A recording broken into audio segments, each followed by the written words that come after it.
श्री सद्गुरुदेवाय नमः। श्री गणेश जी महाराज की जय। श्री रामचंद्र भगवान की जय हो। श्री भोलेनाथ की जय हो। श्री शिव महापुराण की कथा।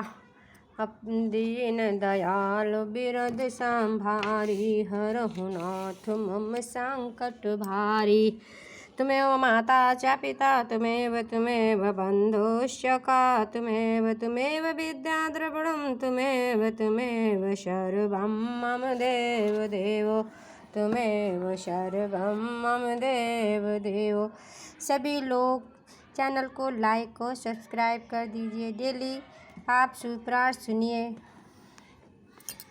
अब मैं कर्म माया और ज्ञान माया का तात्पर्य बता रहा हूँ। माँ का अर्थ है लक्ष्मी, उससे कर्म भोग याद प्राप्त होता है, इसलिए वह माया अथवा कर्म माया कहलाती है। इसी तरह माँ अर्थात लक्ष्मी से ज्ञान भोग याद अर्थात प्राप्त होता है, इसीलिए इसे माया या ज्ञान माया कहा गया है। उपरोक्त सीमा से नीचे नश्वर भोग है और ऊपर नित्य भोग है। उससे नीचे की तिरोधान अथवा लय है, ऊपर नहीं। वहाँ से नीचे ही कर्म मैं पाशों द्वारा बंधन होता है, ऊपर बंधन का सदा अभाव है। उससे नीचे ही जीव सकाम कर्मों का अनुसरण करते हुए विभिन्न लोकों और योनियों में चक्कर काटते हैं। उससे ऊपर के लोकों में निष्काम कर्म का ही भोग बताया गया है। बिंदु पूजा में तत्पर रहने वाले उपासक वहाँ से नीचे के लोकों में ही घूमते हैं। उसके ऊपर तो निष्काम भाव से शिवलिंग की पूजा करने वाले उपासक ही जाते हैं। जो एक माँ शिव की ही उपासना में तत्पर है, वह उससे ऊपर के लोक पे जाते हैं।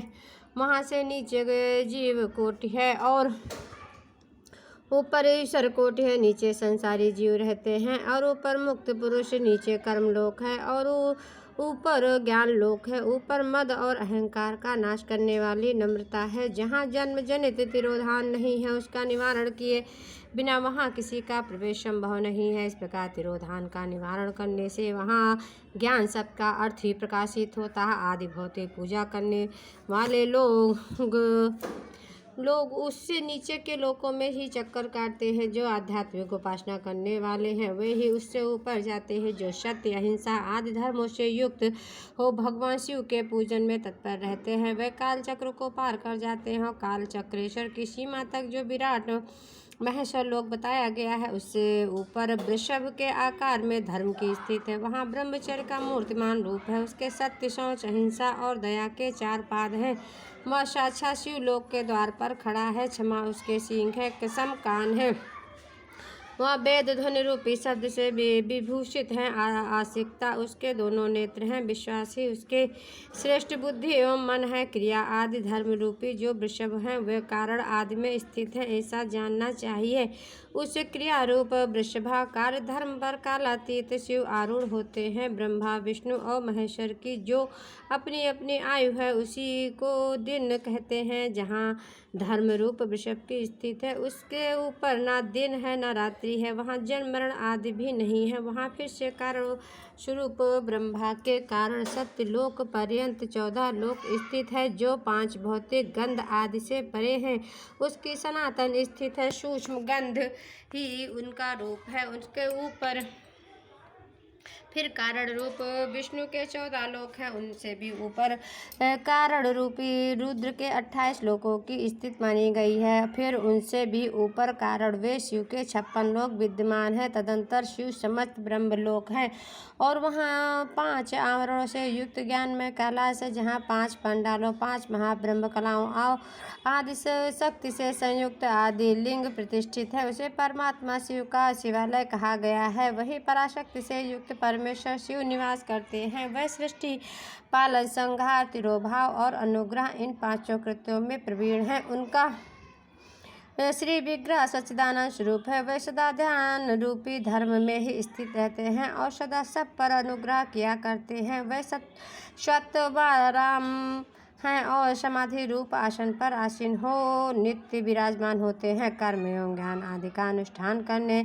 से क्रमशः साधन पथ में आगे बढ़ने पर उनका दर्शन साध्य होता है। नित्य नैमित्तिक आदि कर्मों द्वारा देवताओं का यजन करने से भगवान शिव के समाराधन कर्म में मन लगता है। क्रिया आदि जो शिव संबंधी कर्म है, उनके द्वारा शिव ज्ञान सिद्ध करे। जिन्होंने शिव तत्व का साक्षात्कार कर लिया, उस अथवा जिन पर शिव की कृपा दृष्टि पड़ चुकी है वे सब मुक्त ही हैं, इसमें संशय नहीं है। आत्मस्वरूप से जो स्थित है वही मुक्ति है। एकमात्र अपने आत्मा में रमण या आनंद का अनुभव करना ही मुक्ति का स्वरूप है। जो पुरुष क्रिया तप जप ज्ञान और ध्यान रूपी धर्मों में भली बात स्थित वह शिव का साक्षात्कार करके स्वात्मा राम स्वरूप मोक्ष को प्राप्त कर लेता है। जैसे सूर्यदेव अपनी किरणों से अशुद्धि को दूर कर देते हैं, उसी प्रकार कृष्ण कृपा करने में कुशल भगवान शिव अपने भक्त के अज्ञान को मिटा देते हैं। अज्ञान की निवृत्ति हो जाने पर शिव ज्ञान स्वतः प्रकट हो जाता है। शिव ज्ञान से अपना विशुद्ध स्वरूप आत्मा रामत्व प्राप्त होता है और आत्मा रामत्व की सम्यक सिद्धि हो जाने पर मनुष्य कृतकृत्य हो जाता है। इस तरह यहाँ जो कुछ बताया गया है वह पहले मुझे गुरु परंपरा से प्राप्त हुआ है। तत्पश्चात मैंने पुनः नंदीश्वर के मुख से इस विषय को सुना था। नंदी स्थान से परे जो स्वयं वेद शिव वैभव है उसका अनुभव केवल भगवान शिव को ही है। साक्षात शिवलोक के उस वैभव का ज्ञान सबको शिव की कृपा से ही हो सकता है, अन्यथा नहीं, ऐसा वास्तविक पुरुषों का कथन है। साधक को चाहिए कि वह 5 लाख जप करने के पश्चात भगवान शिव की प्रसन्नता के लिए महाअभिषेक एवं नैवेद्य निवेदन करके शिव भक्तों का पूजन करे।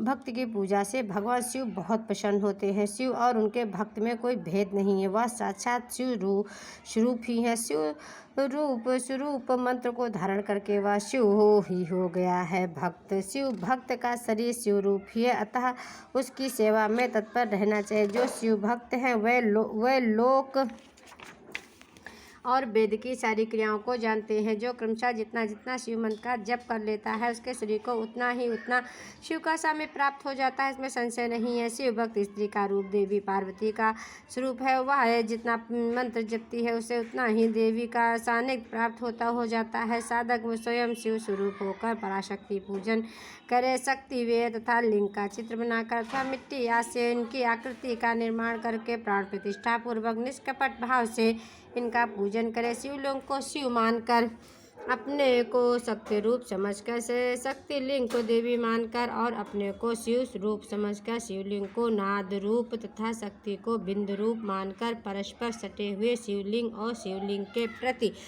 उप प्रधान और प्रधान की भावना रखते हुए जो शिव और शक्ति का पूजन करता है वह मूल रूप की भावना करने के कारण शिव रूप ही शिव भक्त शिव मंत्र रूप होने के कारण शिव के रूप ही स्वरूप है। जो 16 उपचारों से उनकी पूजा करता है उसे अभीष्ट वस्तु की प्राप्ति होती है। जो शिवलिंग गोपाशक शिव भक्ति सेवा आदि करके उसे आनंद प्राप्त करता है वह विद्वान पर भगवान शिव बड़े प्रसन्न होते हैं। 5, 10 या 100 सपत्निक शिव भक्तों को बुलाकर भोजन आदि के द्वारा सपत्निक उनका आदर सदैव समादर करे। धन में देह में और मंत्र में शिव भावना रखते हुए शिव और शक्ति का स्वरूप जानकर निष्कपट भाव से उनकी पूजा करे। ऐसा करने वाला पुरुष इस भूतल पर फिर जन्म नहीं लेगा। 17वां अध्याय समाप्त। श्री राम जय जय राम, श्री राम जय जय राम, श्री राम जय जय राम, श्री राम जय जय राम।